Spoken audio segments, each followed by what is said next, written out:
हा समृद्ध करण्यासाठी आपल्याला काही नवोपक्रम केले पाहिजेत आणि ते नवोपक्रम वर्गात राबवले पाहिजेत आणि इंग्रजी विषयाची भीती कमी व्हायला पाहिजे.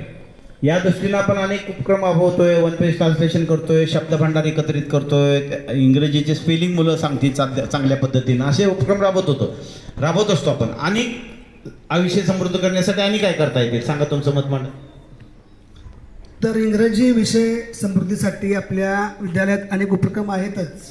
त्याचबरोबर या वर्षापासून आपण स्पोकन इंग्लिश विद्यार्थ्यांना इंग्रजी विषयाचं महत्त्व, जगामध्ये असलेलं इंग्रजीचं महत्त्व लक्षात घेऊन आपल्या विद्यालयामध्ये स्पोकन इंग्लिश हे आपण चालू केलेलं आहे, ज्यामध्ये आपण इंग्रजी विषयातील लहान लहान वाक्य, शब्दभांडार तयार करून घेणे व जास्तीत जास्त मुलांना इंग्रजी बोलण्यास प्रवृत्त करणे यासारख्या ॲक्टिव्हिटी करून घेण्याचं काम स्पोकन इंग्लिशच्या माध्यमातून आपण चालू केलेलं आहे.